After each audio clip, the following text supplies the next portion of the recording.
Selamat datang di channel Alur Donghua. Sebelum menonton, silahkan subscribe, biar Mimin tambah semangat update-nya. Simen Boyun melanjutkan, konon, Kilin Abyss Realm mungkin tidak pernah menggunakan prasasti yang dalam untuk memverifikasi usia tulang naga, jadi saya bisa saja salah, dan margin kesalahannya lebih besar dari yang diharapkan. Bagaimana menurutmu, Master Sekte Lai? Mungkin Anda memiliki metode yang lebih akurat untuk memverifikasi usia tulang naga.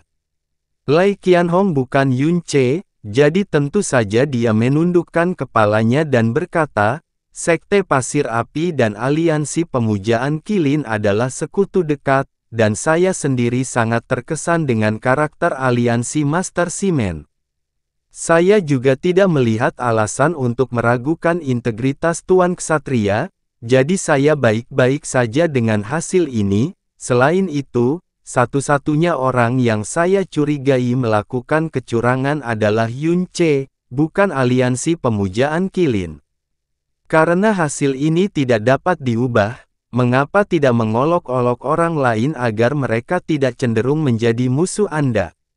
Simen Boyun mencibir dalam hati tetapi menoleh ke Yun Che.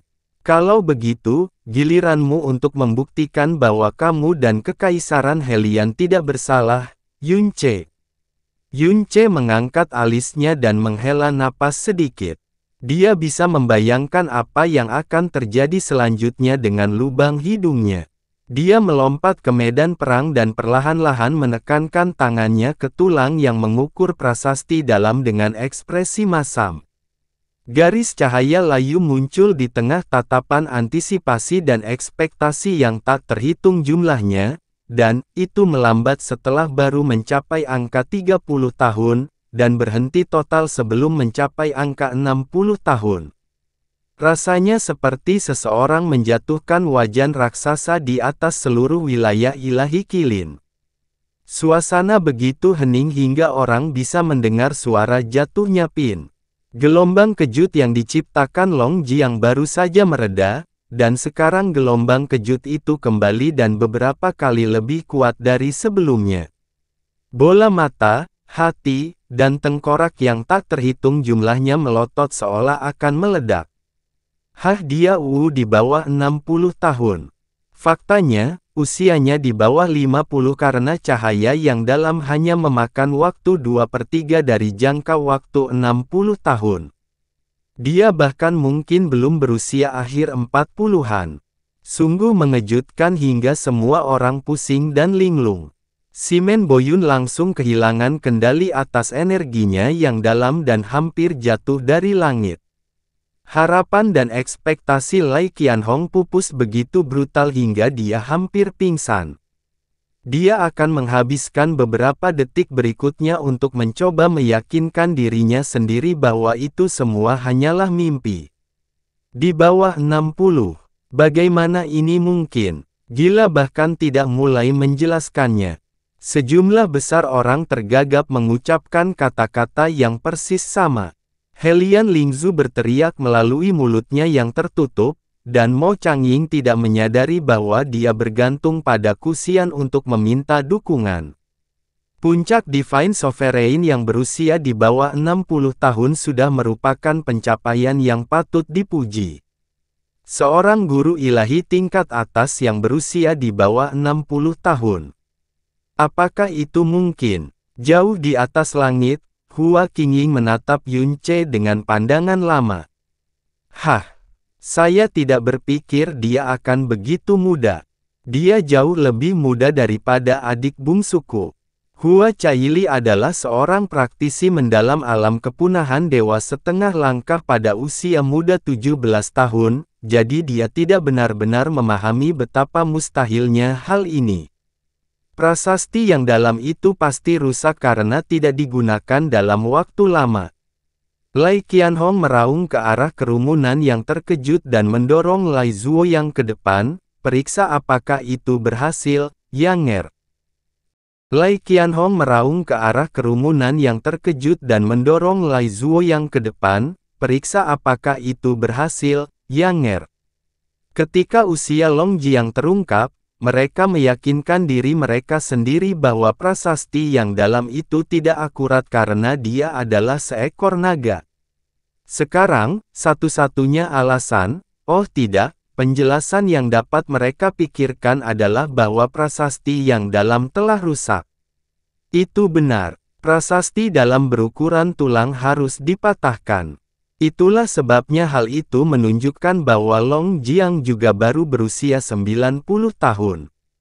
Ya, seorang guru ilahi tingkat atas yang berusia di bawah 60 tahun. Itu tidak mungkin. Kalau dipikir-pikir lagi, prasasti pengukur tulang yang dalam belum digunakan selama berabad-abad. Masuk akal jika itu rusak karena kelalaian. Tidak ada yang percaya bahwa Yun Ce berusia di bawah 60 tahun, bahkan Helian Lingzu dan Mo Bei Chen pun tidak. Kedengarannya jauh lebih bisa dipercaya bahwa prasasti yang dalam itu telah rusak daripada sebaliknya.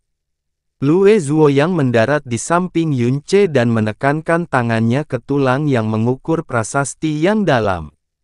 Cahayanya memancar hingga tanda berusia 480 tahun dan bertahan di sana.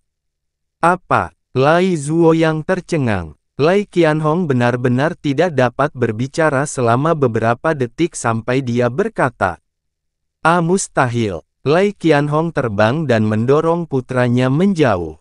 Kemudian, dia meraih prasasti berukuran tulang dengan tangannya sendiri. Sekali lagi, cahaya dalam dari prasasti itu melesat ke atas, dan berhenti beberapa detik setelah melewati batas usia 4.200 tahun. Terjadi keheningan yang mematikan. Setiap praktisi mendalam Kilin Abyss Realm tahu bahwa Master Sekte Pasir Api baru saja merayakan ulang tahunnya yang ke-4207 bulan yang lalu. Dengan kata lain, prasasti pengukur tulang berfungsi dengan sempurna. Lai Qianhong melepaskan tangannya dari prasasti yang dalam seperti dia tersengat listrik. Pupilnya berkontraksi dan membesar tak terkendali, dia menggelengkan kepalanya dengan keras dan berteriak, "Tidak! Ini tidak mungkin! Ini tidak mungkin terjadi!" Dia tiba-tiba meraih tangan Yun Ce dan menempelkannya ke prasasti yang dalam itu lagi. Namun, hasilnya sama persis dengan sebelumnya. Cahaya yang dalam telah berhenti sekitar sepertiga dari tanda usia 60 tahun. Lai Qianhong terhuyung-huyung saat matanya menjadi tidak fokus, ini tidak mungkin, ini tidak mungkin, ini tidak mungkin. Bahkan bukan fakta bahwa harapan terakhirnya telah padam yang membuatnya terkejut sampai sejauh ini. Itu adalah usia Yun Ce yang mustahil dan menghancurkan akal sehat. Semua orang menjadi terkejut sekali lagi, dan kali ini, mereka bahkan kehilangan alasan terakhir untuk menyelamatkan martabat mereka. Hal ini terutama berlaku bagi murid-murid Sekte Boulder Mendalam dan Sekte Seribu Pisau yang bertarung sebelumnya. Mereka tampak seperti seseorang telah menyedot jiwa mereka keluar dari tubuh mereka. Mereka adalah jenius terhebat di alam jurang kilin, namun mereka telah dipermainkan oleh seorang junior, bahkan bukan seorang junior, tapi seorang Grand Junior yang berusia kurang dari 60 tahun. Bagaimana mereka bisa menerima hal ini? Bagaimana mereka bisa mempercayai kenyataan yang ada di depan mata mereka? Lingzu, Ku Xian sangat terkejut sehingga dia memanggil putri pertama dengan namanya, sepertinya kamu telah menemukan monster yang sebenarnya. Helian Lingzu masih menutup mulutnya. Dia benar-benar tidak mampu berbicara saat ini. Yun Ce menepis tangan Lai Qianhong dan berbalik menghadap Simen Boyun. Apakah itu cukup untuk membuktikan bahwa kami tidak bersalah?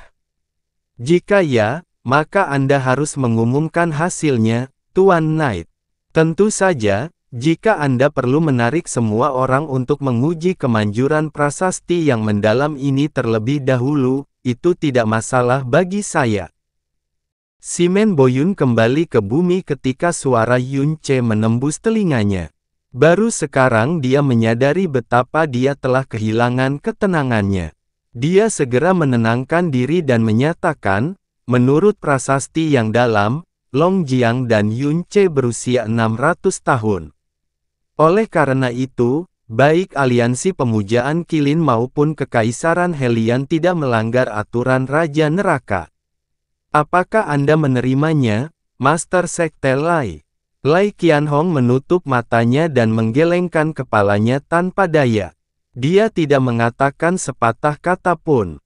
Simen Boyun menyatakan, pertempuran antara aliansi penyembahan Qilin dan dinasti Helian telah berakhir seri.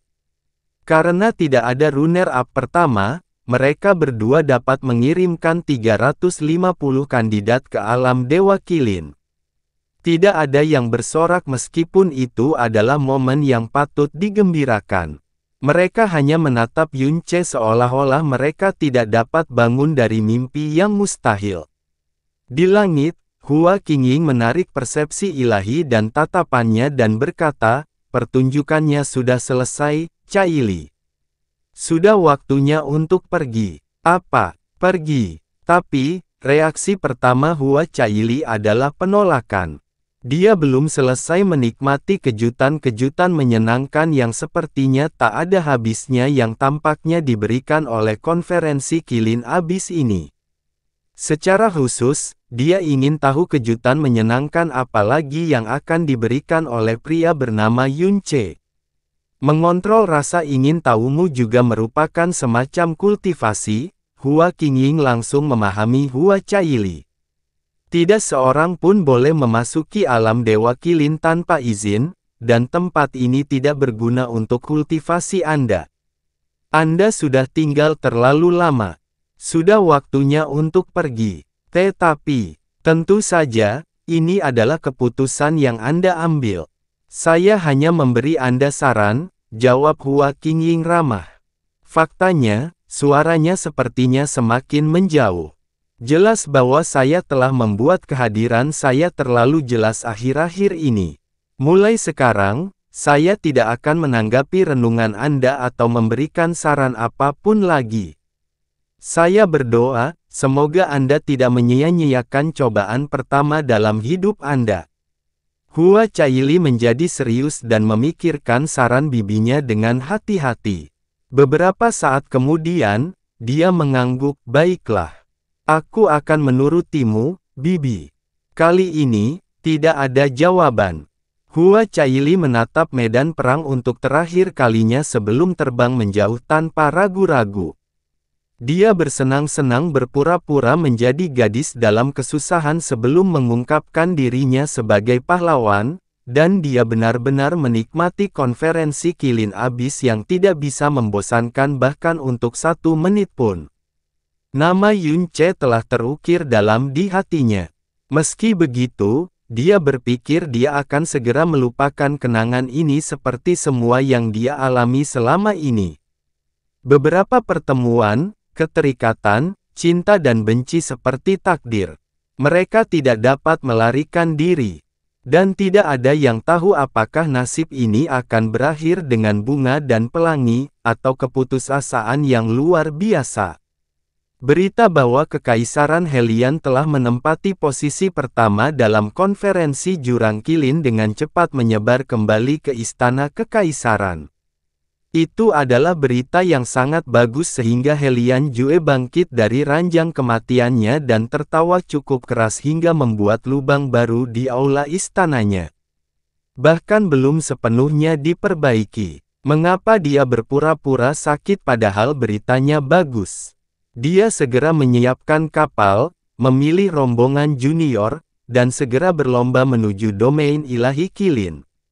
Pertarungan terakhir konferensi Qilin Abyss adalah pertarungan antara Sekte Boulder Mendalam, Sekte Seribu Pisau, dan Sekte Pasir Berapi-api, tapi itu akan terjadi 24 jam kemudian.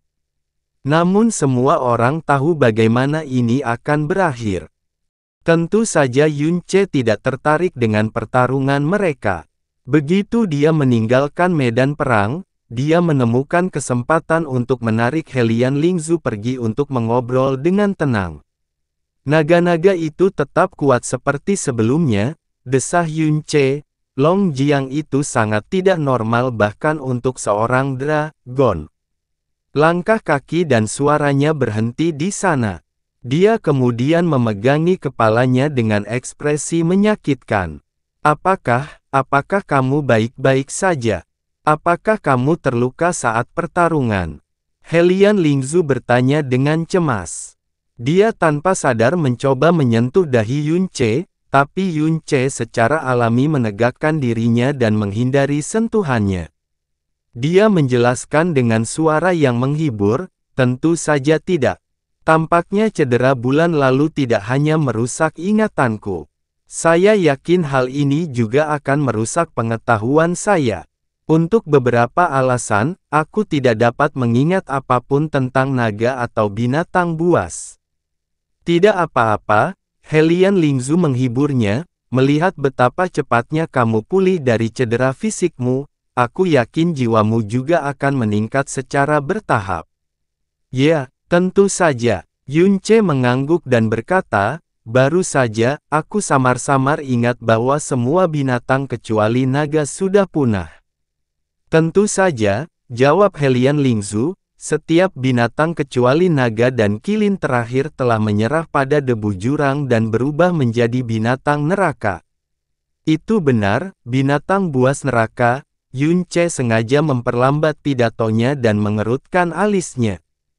Dia berpura-pura mengingat ingatan yang hilang. Saya ingat pernah membaca sebuah buku kuno dari suatu tempat yang tidak dapat saya ingat, bisik Helian Lingzu. Dikatakan bahwa binatang sebenarnya jauh lebih kuat dari manusia. Naga khususnya jauh lebih kuat dari kita. Sayangnya, mereka jauh lebih rentan terhadap debu jurang dibandingkan kita. Itulah sebabnya binatang-binatang itu akhirnya punah, dan hanya naga yang tersisa. Menurut buku tersebut, naga mungkin akan menjadi penguasa dunia jika debu jurang tidak ada. Siapapun yang menulis buku kuno itu sepenuhnya benar. Naga dulunya memerintah alam dewa, dan tahta mereka tak tergoyahkan selama jutaan tahun hingga Yunce datang. Namun, mereka jauh lebih rentan terhadap debu jurang dibandingkan kita, itulah jawaban yang perlu dia dengar. Faktanya, pecahan jiwa Mo Beichen memang mengingat sesuatu tentang binatang neraka. Mereka adalah binatang tak berakal yang telah terkorosi oleh kekuatan kepunahan dan mau tidak mau menghancurkan segalanya. Sebulan yang lalu, saya bertemu dengan binatang neraka yang sepenuhnya rusak oleh debu jurang, lanjut Helian Lingzu, itu jauh lebih kuat daripada binatang neraka yang lahir dari debu neraka.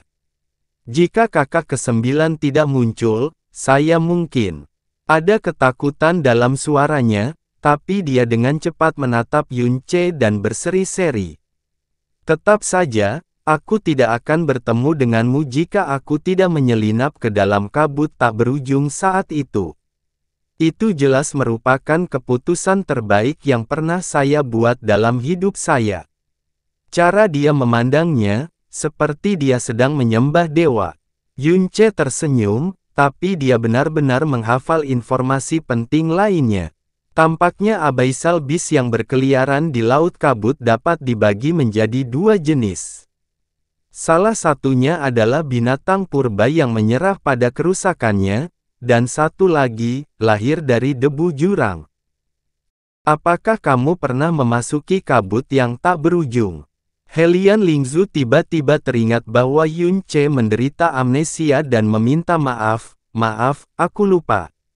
Akhir-akhir ini, dia tidak bisa menghadapi Yunce tanpa merasa tidak seperti dirinya sendiri. Hal ini terutama terjadi saat dia menatap matanya. Dia akan merasa sangat gelisah hingga napasnya menjadi tidak teratur. Dia menundukkan kepalanya dan mencoba mengalihkan perhatiannya dari perasaannya sendiri. Guru memberi tahu saya bahwa kabut tak berujung hari ini sangat berbeda dari sebelumnya. Biasanya, Binatang neraka dan hantu neraka lebih sering ditemukan di area dalam kabut tak berujung karena mereka secara naluriah mengejar debu jurang dalam konsentrasi tinggi. Semakin kuat mereka, semakin besar nalurinya. Namun akhir-akhir ini, binatang buas neraka dan hantu neraka yang kuat telah muncul di perbatasan kabut tak berujung. Beberapa abyssal beast bahkan telah keluar dari kabut tak berujung. Pada awalnya, hal itu dianggap sebagai kecelakaan, namun kini, hal tersebut semakin sering muncul. Guru memberi tahu saya bahwa hal itu mungkin terkait dengan fenomena yang disebut gelombang hitam waktu. Sekali lagi, istilah itu masuk ke telinganya. Dia bertanya-tanya seberapa banyak yang diketahui penghuni abis tentang gelombang hitam waktu. Menurut jiwa Kaisar Iblis Nirwana milik Qiwu Yao, dunia ini pada akhirnya akan runtuh karena gelombang hitam waktu. Juga, Qiwu Yao telah menyebutkan istilah hantu neraka, tapi dia tidak menjelaskan apa itu mungkin karena dia juga tidak mengetahuinya. Mungkinkah itu semacam roh penghancur yang tercipta dari terlalu banyak debu jurang seperti binatang buas neraka?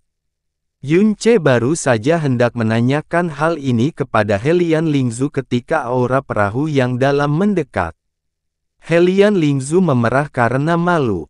Ayah telah datang. Yunce menghitung waktu di kepalanya dan, ya, pengecut itu pasti langsung menuju ke domain ilahi Qilin segera setelah dia menerima berita itu.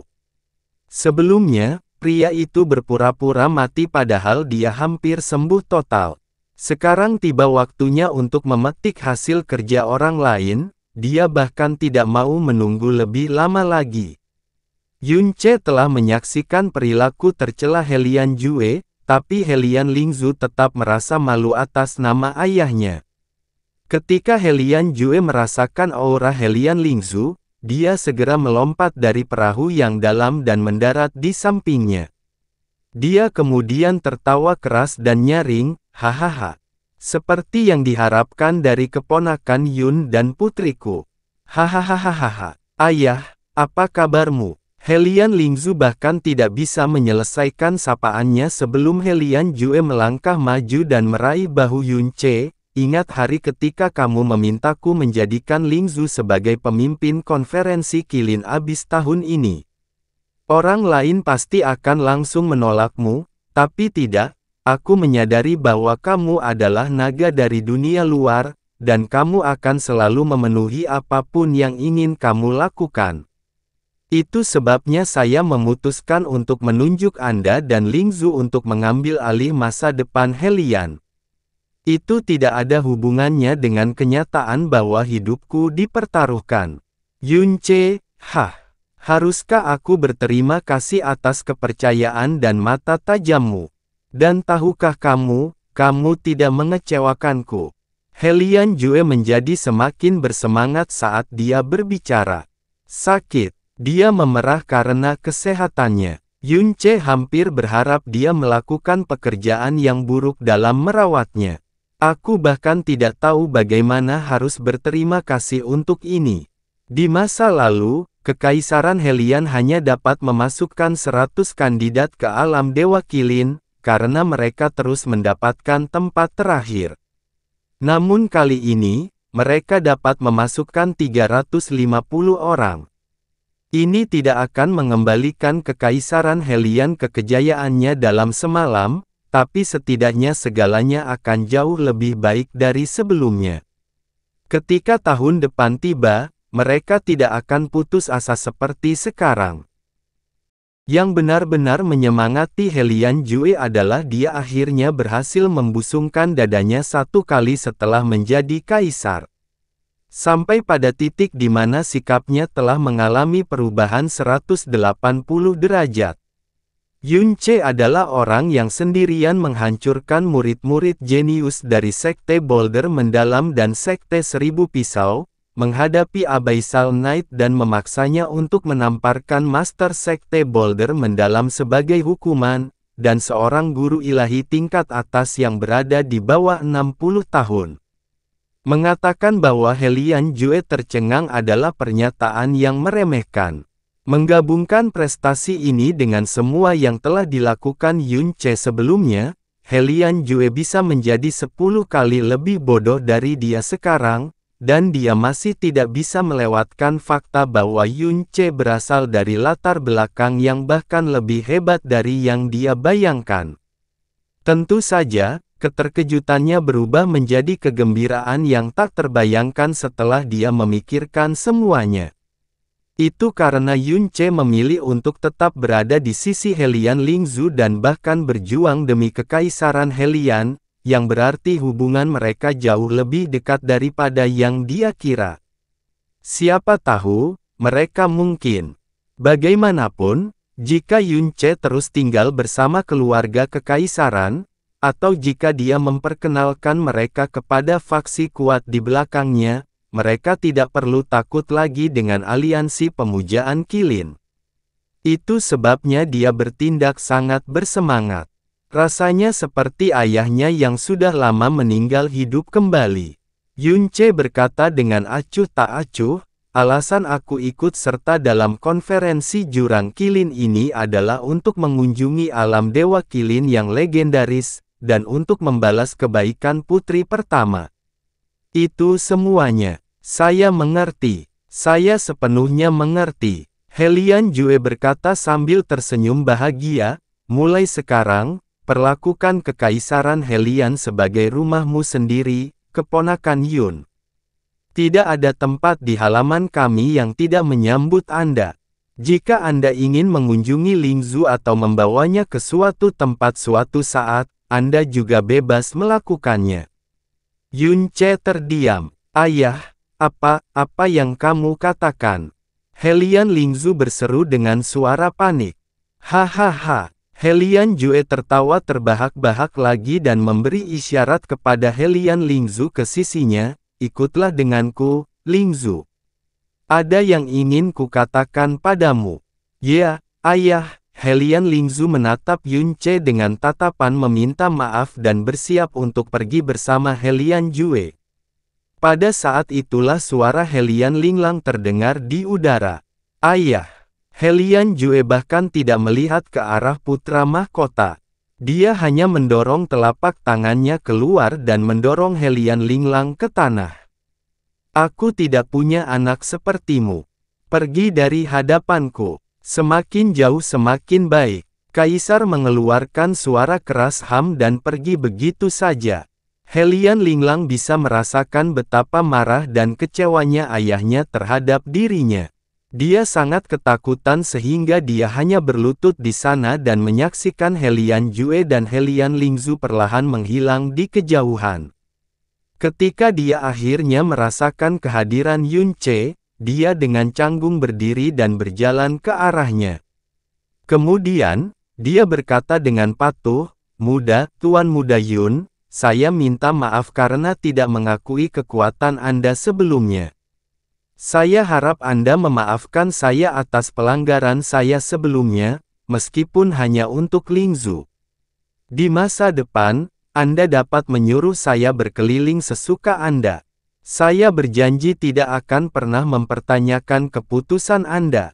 Yun Che memandang rendah dirinya dan menarik bibirnya membentuk senyuman yang tidak sampai ke mata. Kau menyanjungku, putra mahkota. Saya bersumpah saya tidak melakukan pelanggaran apapun. Dia merasa kotor harus menjelaskan kepada pria ini.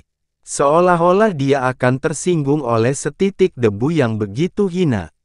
Helian Linglang terkejut mendengar Yun Che memanggilnya sebagai putra mahkota. Dia segera santai dan mengangkat tulang punggungnya 1 inci lebih tinggi. Seperti yang diharapkan dari Tuan Muda Yun. Hatimu cukup besar untuk mengisi sebuah perahu. Apakah ada yang ingin kau katakan padaku, putra mahkota? Masih ada waktu sebelum alam Dewa Qilin dibuka, dan sepertinya dia tidak ada hubungannya. Yun Che tidak keberatan menggunakan orang bodoh ini untuk menghabiskan waktu. Helian Linglang memasang ekspresi malu dan bertindak lebih hati-hati dari sebelumnya. Dia benar-benar tidak memiliki martabat atau martabat yang seharusnya dimiliki seorang putra mahkota. Sejujurnya, ada sesuatu yang ingin saya katakan. Akhir-akhir ini, ayahku semakin kecewa terhadapku. Sejak dulu, beredar kabar bahwa ayah mungkin akan menggantikanku dengan Lingzu sebagai pewaris baru. Dan setelah hari ini, ya, masuk akal. Helian Lingzu sendiri mungkin bukan putri yang baik, tapi dia setidaknya 100 kali lebih normal darimu. Helian Linglang mendongak dan memasukkan nada kesedihan yang frustasi ke dalam suaranya. Saya benar-benar mengerti mengapa ayah marah kepada saya hari ini, dan memang benar bahwa Lingzu hanya sedikit lebih baik daripada saya dalam berbagai bidang. Tapi, dia hanya seorang wanita. Kamu tahu, jika dia mewarisi tahta, hal itu pasti akan mempermalukan nenek moyang kita, dan kita akan menjadi bahan tertawaan yang lebih besar daripada sebelumnya. Kamu juga laki-laki, Tuan Muda Yun. Anda mungkin teman dekat Lingzu, tapi pasti Anda mengerti apa yang saya katakan. Yun Ce tersenyum. Jadi, kamu ingin aku mengubah pikiran ayahmu dan menjadikanmu sebagai putra mahkota, bukan? Itu benar sekali. Seperti yang diharapkan dari Tuan Muda Yun. Helian Linglang mengangguk dengan cepat. Ayahku saat ini memperlakukanmu seperti dewa. Dia akan menuruti apapun yang Anda minta.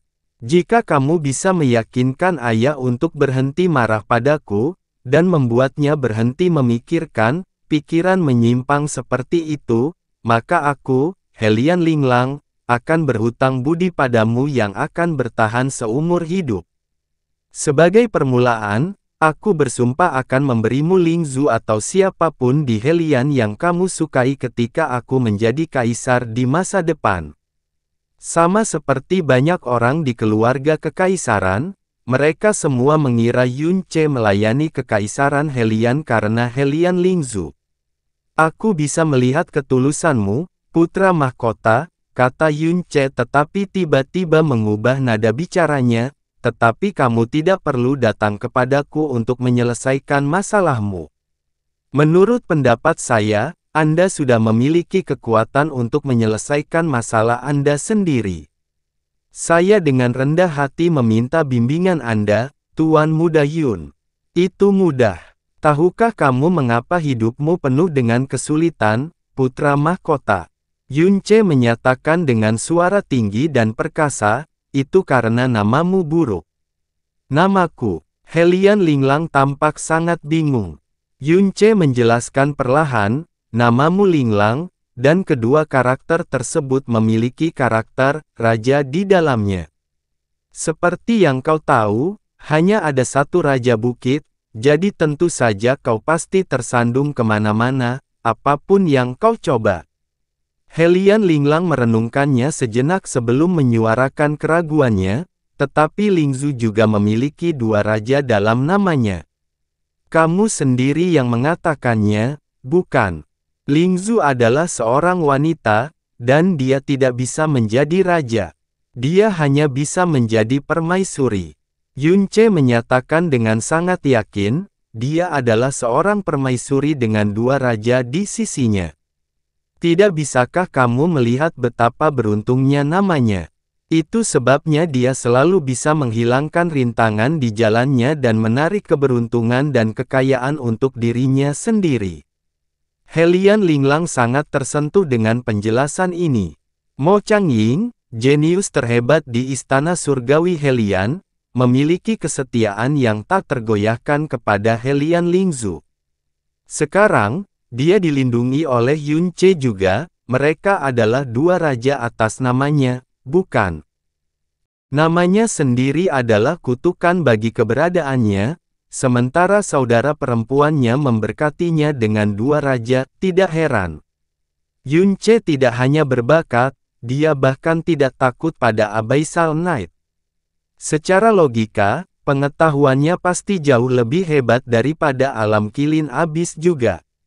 Oleh karena itu, dia harus mengatakan yang sebenarnya. Berpikir bahwa dia telah menemukan alasan sebenarnya di balik nasib buruknya, Helian Linglang menjadi semakin patuh. Kalau begitu, menurutmu aku harus menamai diriku apa, Tuan Muda Yun? Itu mudah, Yun Ce menyilangkan tangannya dan menjawab dengan malas, kamu tidak meminta banyak. Yang kamu inginkan hanyalah menjadi kaisar suatu kerajaan, kan? Alam Kilin Abis didirikan di atas dasar bumi, dan semua orang di sini mengolah energi dalam bumi. Oleh karena itu, kamu harus memiliki karakter Si di namamu. Karakter Si dapat dipecah menjadi inci dan bumi, artinya setiap inci bumi, energi dalam bumi, dan bahkan praktisi mendalam bumi di alam ini adalah milik Anda, Kaisar. Helian Linglang mengangguk berulang kali. Itu benar, saya adalah kaisar. Masuk akal jika seluruh bumi adalah milikku. Sedangkan untuk karakter keduamu, seharusnya Sun, Yun Ce menyipitkan mata sedikit, karakter Sun terdiri dari rumput, yang mengacu pada pertumbuhan tanpa batas, dan waktu, yang mengacu pada keabadian. Hanya dengan perubahan sederhana, Anda akan memiliki segalanya di Helian untuk selamanya. Tidak hanya itu, namamu juga terdapat kata, Lian, di dalamnya, yang dapat diartikan sebagai kamu yang mengatur segala sesuatu yang ada dalam genggamanmu. Helian Siksun, Yun Ce yang tersenyum berbalik dan perlahan pergi. Merupakan keyakinan saya yang tulus bahwa tidak ada nama yang lebih baik bagi Anda, putra mahkota. Semoga Anda layak atas nama Anda.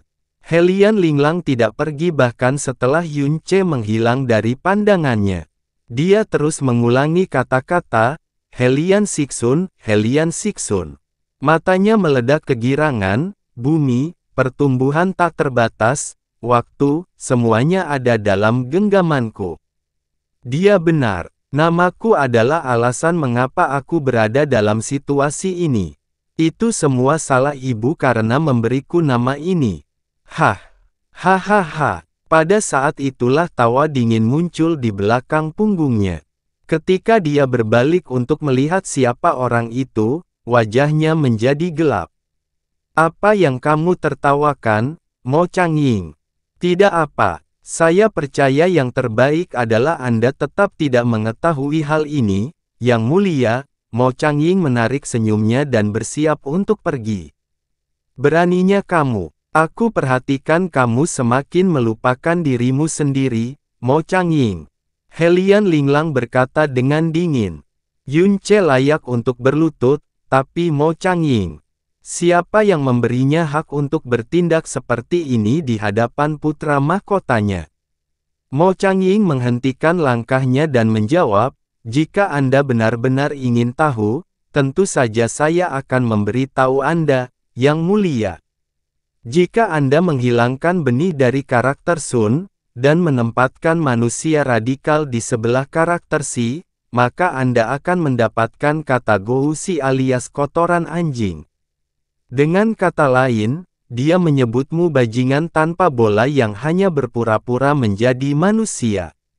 Helian Linglang membeku di tengah jalan. Kemudian, dia mulai gemetar dari wajahnya, kepalanya, lehernya, bahunya. Retakan. Dia sangat marah dan terhina sehingga dia menghancurkan 8 gigi gerahamnya secara bersamaan. Namun, dia tidak punya nyali untuk menghampiri Yun Ce dan berteriak padanya karena penghinaan itu. Dia hanya bisa mengeluarkan raungan tak berdaya. Yun Ce menyembunyikan auranya dan berjalan tanpa suara. Beberapa langkah kemudian, dia muncul di hadapan orang lain dengan aura yang hampir tak terlihat juga, Long Jiang. Kamu tidak menguping, kan? Yun Ce menghampirinya atas kemauannya sendiri. Tidak tergerak, dia menjawab dengan dingin, saya tidak mengikuti kebiasaan rendahan Anda. Itu aneh. Jika kamu tidak menguping, lalu bagaimana kamu tahu bahwa aku sedang melakukan kebiasaan rendahan? Yun Ce menyeringai. Tapi menurutku nama itu sangat cocok untuknya. Long Jiang terdiam. Omong-omong, Yun Ce memandangnya dari atas ke bawah tanpa keraguan apapun. Kau menyembunyikan auramu bahkan sampai sekarang. Aku yakin itu bukan hanya karena kamu ingin menyembunyikan rasmu, kan? Biar ku tebak, ada naga Qi, naga bertanduk, naga Hui, naga Ying, naga biru, naga banjir, dan naga meraj di dunia ini. Kamu yang mana? Ya. Ini tak ada kaitannya dengan Anda. Long Jiang menjawab tanpa emosi. Kamu sadar bahwa semakin keras kamu mencoba menyembunyikan sesuatu, kamu akan membuat orang lain semakin penasaran, bukan? Yun Ce mengalihkan pandangannya dan menghela nafas. Oh baiklah, aku tidak begitu tertarik padamu. Tapi aku penasaran akan satu hal. Apa yang kamu lakukan hingga kehilangan esensi darah sebanyak ini? Apakah kamu pernah mengalami luka parah sebelumnya, atau... Diam. Kali ini, ada emosi dalam suaranya. Itu adalah tanda kemarahan. Yun Ce menyipitkan matanya sedikit.